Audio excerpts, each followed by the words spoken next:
Ya halo sobat Wibutaci sekalian, gue udah lama banget ya nggak upload, hampir sebulan, karena emang ada sedikit kesibukan, entah itu ngurus acara, entah itu ya kemarin sempat jadi panitia dan gue dapet kaos keren banget.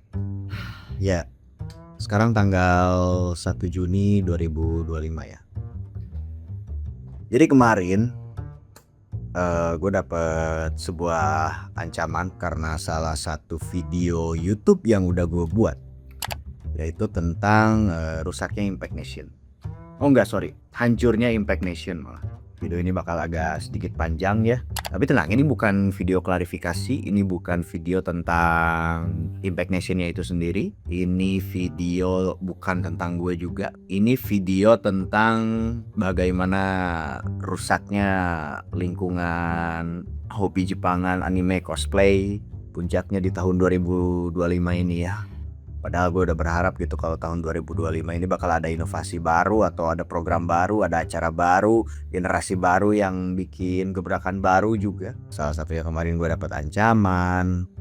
Terus gue juga dapat kabar kalau di Jepangan ini ada satu kepala ya, satu orang yang emang tangannya itu panjang banget. Dia pengen semua wibu itu di Indonesia, entah di Indonesia atau cuma Jakarta doang atau Jabodetabek doang, itu ada di bawah kendalinya dia gitu.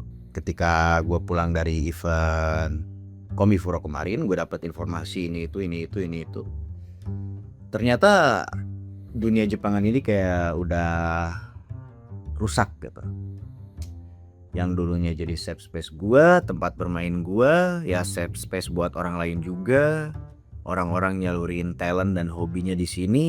Sekarang mungkin karena uangnya udah kelihatan gitu ya, akhirnya orang-orang yang emang punya keperluan bisnis gitu, udah pada main kotor gitu. Gue nggak tahu kenapa ya bisa kayak gini. Mungkin ya zaman udah makin berubah, informasi juga udah makin berubah, orang-orang juga makin gampang banget untuk dimanipulasi ya. Ekonomi atau keadaan juga lagi susah ya. Orang-orang mungkin kalau misalnya dikasih duit untuk ngelakuin sesuatu di event, gue rasa mereka bakal mau-mau aja. Itu kan salah satu kemunduran sih. Ketika teknologi udah maju tapi manusianya mundur. Ya beginilah lingkungan Jepangan sekarang. Mau itu anime, mau itu cosplay, mau itu wibu atau wota atau maksudnya Chika Idol, itu juga nggak lepas dari yang namanya sisi gelap. Kenapa kayak gitu ya? Karena ada aja gitu orang-orang yang emang brengsek. Ya tapi balik lagi ke yang Impact Nation barusan. Gue diancam akan dikenakan hukum pidana dan proses hukum akan terus berlanjut. Jadi per tanggal 27 Mei kemarin gue disomasi. Ya secara DM lah. Entah itu somasi atau ancaman belaka ya. Dan kalau gue tidak men-take down video tentang Impact Nation kemarin, itu proses hukum akan tetap berjalan. Dan kalau gue nggak minta maaf, tidak mempost tentang video minta maaf, ya sudah. Gue mungkin sekarang udah masuk ke proses hukumnya ya, mungkin. Tapi sayangnya ya jajaran Impact Nation kan maksudnya di bagian kepala-kepalanya kan lagi pada bermasalah tuh. Ada yang belum bayar vendor, ada yang belum bayar utang, ada yang belum bayar talent, performance. Tapi ketika gue ngupload video itu ternyata gue malah dituntut secara hukum dan malah lawyernya yang bakal ngurus. Gila, kok bisa gitu ya? Orang belum bayar talent, belum bayar vendor, katanya sih udah setengah ya. But it's okay, belum bayar kartu kredit. Bohong sekali kalau misalnya gue nggak panik gitu. Panik lah jelas. Ya sebagai manusia pasti ada rasa kaget lah. Cuma logikanya di mana aja? Itu sih pertanyaan gue satu. Ya nggak cuma Impact Nation doang sih. Ternyata kalau gue lihat di Jabodetabek tuh ada IO baru ya. Entah bawahannya si Raf itu yang pernah gue bahas juga. Yang syukur setelah video Raf itu diupload, setelah banyak orang yang speak up, akhirnya sebagian talent udah pada dibayar ya, sebagian, gak semuanya gitu. Dan salah satu eventnya kemarin terjadi di Museum Mandiri ya. Gue lupa tanggalnya, yang jelas itu sesudah lebaran, seminggu sesudah lebaran. Terus tiba-tiba ada event, venue-nya kecil, orang-orang pada kangen event, ngebludak lah di situ. Dan lu tahu, event di lokasi sekecil itu dikasih HTM, gue lupa kalau nggak salah 15.000 untuk 600 tiket ya, atau sekian ratus tiket gue lupa. Ketika tiketnya habis, orang-orang yang nggak punya tiket pun bisa keluar masuk. Itu kan bodoh sekali gitu. Ini ciri-ciri IO yang karbit yang memang mata duitan doang. Nggak mikirin hospitality atau kenyamanan untuk tenan, untuk para pengunjung. Itu nggak dipikirin. Bahkan yang gobloknya lagi itu adalah ketika ada orang pingsan, panitianya nggak ngurusin.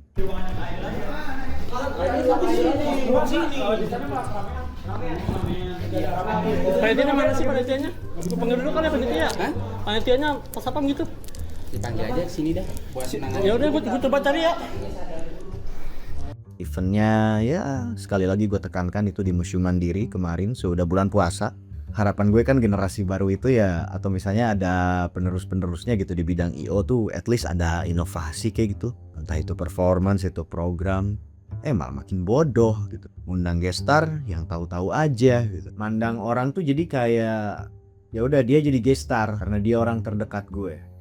Dia orang dekat yang butuh panggung, ya udah kita jadiin guest. Apakah pengunjungnya pada tahu? Yang jelas nggak tahu lah. Yang tahu-tahu cuma panitianya doang. Yang lebih parahnya lagi di bagian FOH-nya tuh yang orang-orang yang suka ngatur sound, ya sound system gitu, orang-orang sound system gitu. Itu sampai digantiin sama orang luar saking kacaunya event tersebut. Gue ngerasa kayaknya di tahun 2025 ini memang puncak kebodohannya event-event Jepangan tuh muncul gitu. Gue nggak tahu kapan, sampai kapan gitu ya bakal kayak gini terus. Kayak gue udah di spoilerin gitu sama beberapa orang kalau sudah event Komifuro kemarin, event Jepangan, skena Jepangan, cosplay, wibu atau apapun itu bakal ada perubahan yang luar biasa. Ya perubahannya malah mundur ke belakang gitu. Humans evolve but backward.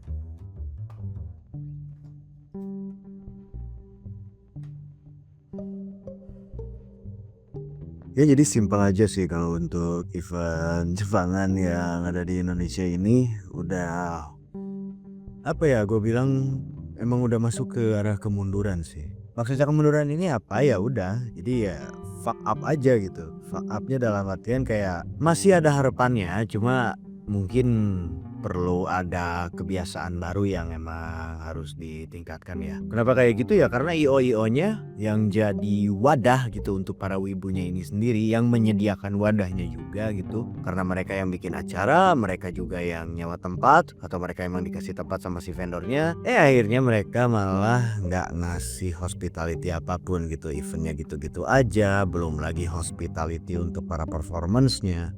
Tadi gue juga udah bilang sebelumnya, itu sangat minim, nggak patut untuk ditiru ya teman-teman. Jadi buat siapapun yang pengen jadi event organizer, mau event organizer Jepangan, event organizer musik, atau misalnya ada yang mau jadi wedding organizer, coba dibiasakan untuk mengutamakan hospitality para pengunjung atau orang-orang yang terlibat di acaranya itu sendiri. Kenapa? Karena kalau misalnya kesan dari pengunjungnya itu udah baik gitu, kesan dari para orang yang terlibat gitu, mau itu panitia, kepengurusan dan semacamnya, atau mungkin sampai volunteernya, lu bisa mengelolanya dengan baik gitu, mengarahkannya lebih baik. Menurut gue sih drama-drama kayak gini juga bisa dicegah. Dan ini pesan untuk para event organizer ya. Kalau misalnya kalian mau bikin event yang skalanya gede, ada HTM-nya apalagi gitu ya, ya pasti uangnya lumayan lah.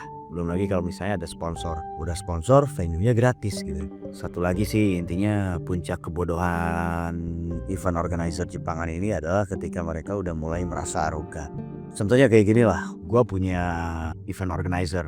Misalnya kegiatan gue hanya menjadi seorang pengunjung, gue cuma bisa jadi seorang penjual, dia cuma jadi orang-orang pengisi acaranya aja lah gitu. Dan ketika gue suatu saat menggarap sebuah proyek besar gitu, event acara Jepangan yang besar, apapun temanya itu musik, matsuri, tapi ternyata acaranya sukses. Langsung arogan. Dan ketika dia udah merasa arogan, dia tuh kayak merasa jadi raja. Dan itu pernah terjadi di tahun 2022, tahun 2023. Apakah itu hal yang baik? Ya udah jelas itu hal yang buruk ya. Oke, mungkin proyek lu sukses, proyek lu mantap sesuai target, melebihi target bahkan. Tapi ketika semua itu terjadi dan lu merasa raja, lu akan merasakan yang namanya kepuasan sesaat. Dan lu akan menjadi orang yang sangat greedy. Percaya atau gak percaya, itu semua udah terjadi. Ketika orang-orang udah kenal dengan uang yang sangat besar, dan di saat-saat sebelumnya orang itu gak terbiasa dengan uang yang besar, ya bersiaplah, proyek lu akan hancur. Orang-orang yang menggarap event lu juga akan ada kemungkinan mereka juga bakal pergi. Tapi terakhir untuk solusinya untuk para event organizer, ya semoga ini bisa terdengar gitu ya. Gue udah capek ngomong ini berkali-kali. Please gitu buat event organizer, utamakan kenyamanan pengunjung dan biasakan untuk memenuhi ekspektasi pengunjung. Jangan false branding, atau misalnya brandingnya tuh kayak salah banget, brandingnya palsu banget gitu. Gue sering lihat tuh kayak salah satunya ada random play dance ya, sesi random play dance, tapi nggak tahu random play dance-nya apaan gitu. Belum lagi ya kayak gestar gitu, kayak ya gestarnya malah kalian bawa sendiri, orang-orang yang kalian kenal sendiri, ya skillnya nomor 2 gitu. Tapi kalau skillnya oke, ya nggak jadi masalah juga sih. At least itu justru ngasih dia panggung, ngasih seseorang panggung tapi tepat.